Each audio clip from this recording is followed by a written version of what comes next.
সুপ্রিয় শিক্ষার্থী, আসসালামু আলাইকুম। আরিফস একাডেমির পক্ষ থেকে তোমাদেরকে জানাই শুভেচ্ছা। আশা করি তোমরা ভালো আছো এবং সুস্থ আছো। তো আজকে আমি তোমাদের গণিত বইয়ের পৃষ্ঠা নম্বর ৭৩ এবং ৭৪, ঠিক আছে? এই ২ পৃষ্ঠাতে যতগুলো অঙ্ক আছে সবগুলো সমাধান করে দেব, ঠিক আছে? তো দেখো, প্রথমে ৭৩ পৃষ্ঠার একটা অঙ্ক আছে, ঠিক আছে? তো এটা সমাধান করব, ঠিক আছে? এই একটাই আছে, ঠিক আছে? তো এই একটা যদি এখন আমরা বুঝতে পারি, আবার ৭৪ পৃষ্ঠার যে অঙ্কগুলো আছে সেগুলো সমাধান করতে পারবো সহজে। ঠিক আছে? তো দেখো, প্রশ্নটা আগে আমরা পড়ব, ঠিক আছে? তারপরে আগে প্রশ্নটা আমরা পড়ে বোঝার চেষ্টা করব, ঠিক আছে? এরপরে আমরা সমাধান করব। তো দেখো বলছে শফিকের কাছে কিছু, ঠিক আছে? এবং বিনার কাছে ৮টি বই আছে, ঠিক আছে? তাহলে দেখো, শফিকের কাছে কিছু বই আছে। কয়টি বই আছে সেটা কিন্তু বলা নাই। কিছু আছে, ঠিক আছে? থাকতে পারে ১টি, ২টি, ৩টি, ৪টি ইত্যাদি, তাই না? কিন্তু উল্লেখ নাই যে এতটি আছে, ঠিক আছে? বলা আছে কিছু আছে। এবং দেখো বলা আছে বিনার কাছে ৮টি বই আছে। তাহলে বিনাটা বলাই আছে যে ৮টি, ঠিক আছে? নির্দিষ্ট করে বলা আছে যে ৮টি বই আছে। ঠিক আছে? এখন দেখো বলছে ২ জনের কাছে মোট ১৮টি বই আছে। অর্থাৎ শফিকের কাছে যে কিছু বই এবং বিনার কাছে ৮টি, তাদের ২ জনের মিলে একত্রে ১৮টি বই আছে। ঠিক আছে? তা এখন এটাকে আমাদেরকে গাণিতিক বাক্য তৈরি করতে হবে। তো দেখো আমরা কিভাবে গাণিতিক বাক্যটা তৈরি করব। তো এটা আমরা খুব সহজে কিন্তু সমাধান করতে পারবো। ঠিক আছে? গাণিতিক বাক্যটা তৈরি করতে পারবো।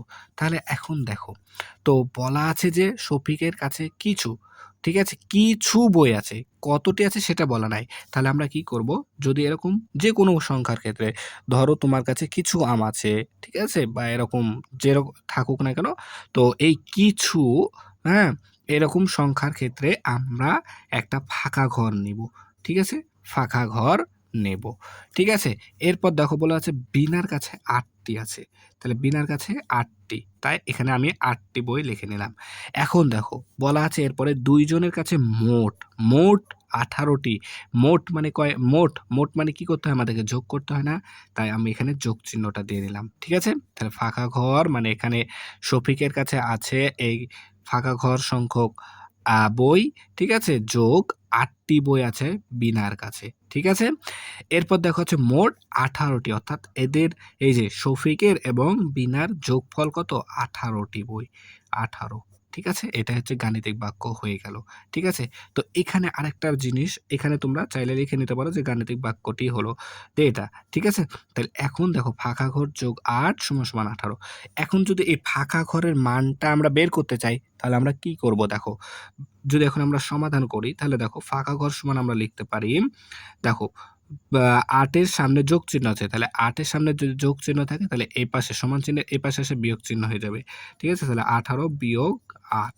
ঠিক আছে? বা দেখো ফাঁকা ঘর সমান ১৮ থেকে ৮ বাদ দিলে ১০। ঠিক আছে? অর্থাৎ এই ফাঁকা ঘরের মান ১০। অর্থাৎ শফিকের কাছে ১০টি বই ছিল।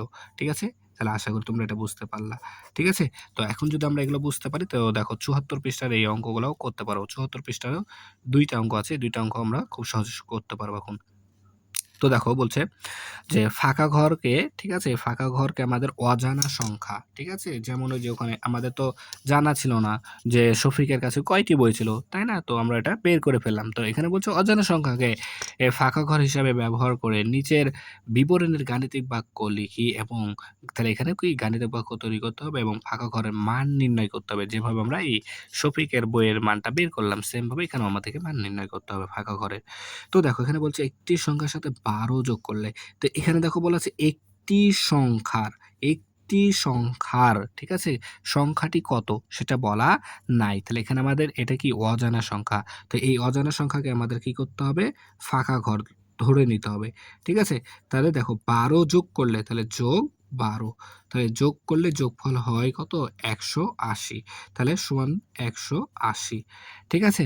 তাহলে এখন দেখো ফাঁকা ঘরের মান নির্ণয় করতে হবে এখন। তাহলে আমরা বা লিখতে পারি ফাঁকা ঘর সমান দেখো ১২ এর আগে যোগ চিহ্ন আছে, তাহলে ১২ ওই পাশে গিয়ে কি হয়ে যাবে? সমান চিহ্নের ওই পাশে গিয়ে বিয়োগ চিহ্ন হয়ে যাবে।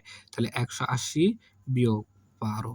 ঠিক আছে? তাহলে এখন দেখো, যদি এখন আমরা ১৮০ থেকে ১২ টা বিয়োগ করি, ঠিক আছে? ১২ বিয়োগ করি, তাহলে কত হবে দেখো?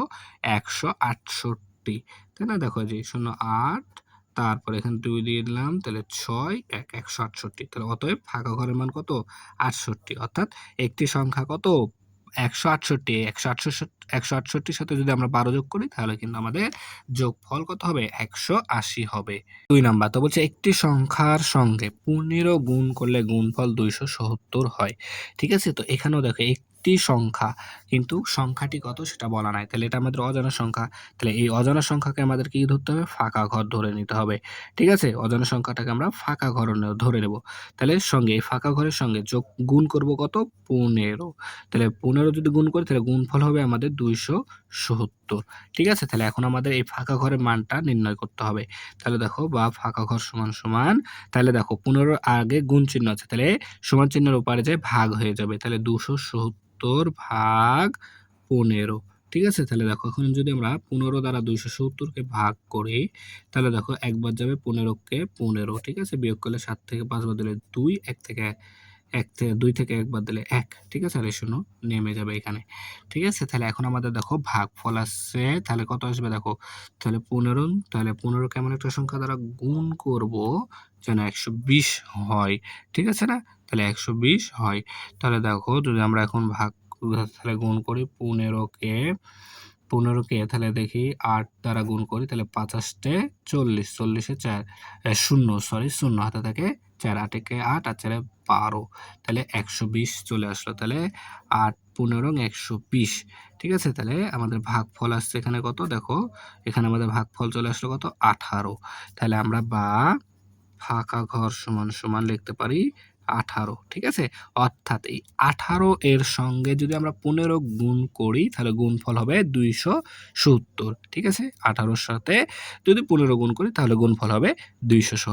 ঠিক আছে? তো এই ছিল ৭৩ এবং ৭৪ পৃষ্ঠার অঙ্ক। ঠিক আছে? তো আশা করি তোমরা অঙ্কগুলো বুঝতে পেরেছো। ঠিক আছে? তাহলে আজকে এই পর্যন্তই। ভিডিওটি ভালো লাগলে অবশ্যই লাইক, কমেন্ট, শেয়ার করতে ভুলবে না এবং পরবর্তী ভিডিও সবার আগে পেতে আমাদের চ্যানেলটি সাবস্ক্রাইব করে রাখবে। আল্লাহ হাফেজ। আসসালামু আলাইকুম ওয়া রাহমাতুল্লাহ।